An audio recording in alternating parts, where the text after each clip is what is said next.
Hi, I'm Pastor Mike. Welcome to my study. This is where I study Scripture because I believe knowing Scripture makes a difference. And if you'd like to know how, this is the channel for you. At the end of Matthew chapter 6, Jesus teaches on anxiety. Don't be anxious about what you eat or drink or wear. But relationships are more complicated than these outward issues. And in the first verses of Matthew 7, Jesus addresses anxiety from another angle.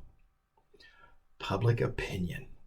The admonition to relax and accept God's provision, whatever that might be, might result in some people in Jesus' culture not being seen as presentable as others. Some may be concerned that they could be looked down on by people who had more material resources. So Jesus' instruction to judge not, that you not be judged, was well timed. It warned the one with less need not to condemn the one who had need. This parallels a common misconception in America today, that we are somehow better, and our affluence proves it. We hear advice like, just work a little harder and get good grades so you can get into a good college. While these are good pieces of advice, it's often presented to someone who doesn't have a realistic access to lucrative work or the academic help necessary to get the good grades. These bits of advice are meant to help, but often ignore the obstacles the recipient actually faces. That's why it comes across as hypocritical. Jesus is concerned about these people and expects the citizens of his new kingdom to be too. He tells us that we need to be careful not to assume things about others based on the superficial evaluation of their condition. And it's this relational approach to forming opinions that makes this passage a scripture that makes a difference. Matthew is continuing to present Jesus' teaching, and in this section presents how to react to a perceived fault in another with a kingdom mindset. While the Greek word krino, translated judge, means to distinguish or decide, it had a wide range of uses, from forming an opinion all the way to outright condemnation. This may be why Jesus uses a humorous contrast between a log and a speck.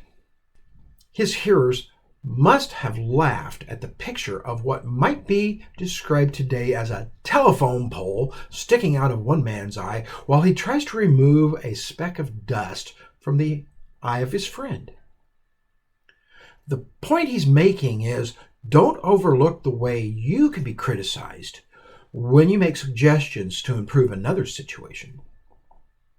But to keep us from going too far with this particular analogy, Jesus advises not to give dogs what is holy or throw your pearls before pigs. Both can result in an attack on you, doing more harm than good. Sometimes it's just smart not to say anything. Then, in a passage usually associated with prayer, Jesus says the oft-quoted line, "Ask, and it will be given to you. Seek, and you will find. Knock, and it will be opened to you. For everyone who asks receives, and the one who seeks finds, and to the one who knocks it will be opened." While I appreciate the use of these verses to teach consistent and passionate prayer, the next verse establishes the context they were given in and informs the meaning. Which of you, fathers, would give a dependent child something harmful when asked for something wholesome? They can distinguish the difference, and so can God the Father. And the meaning of this paragraph is to stop and talk to God before you assume you're ready to pass judgment or give advice on one less fortunate. And though it is most often quoted as standing on its own, verse 12 is set in the context of judging and can be applied in that context. So whatever you wish that others would do for you, do also to them. This is what we call the golden rule because it fosters golden relationships with others. Jesus goes so far as to conclude, this is all the law and the prophets, meaning that this summarizes all that the Old Testament taught. So Jesus is advising the listeners on the mountain that our opinions of others should be formed with the same attitude we form opinions about ourselves. And that is true today as much as it was then. If you see a speck in another's eye, address it in the way you would want to be addressed if the speck was in your eye. Attitude is everything. You may one day be confronted with a similar issue. How would you like to be confronted? Consider that when trying to give advice.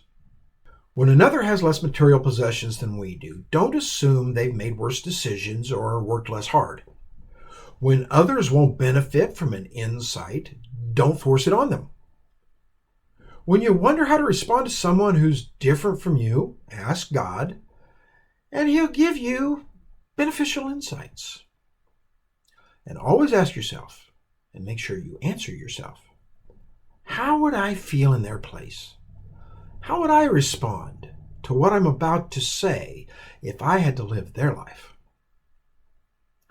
If we add this to our steps in our evaluation process, mightn't our advice likely be better received?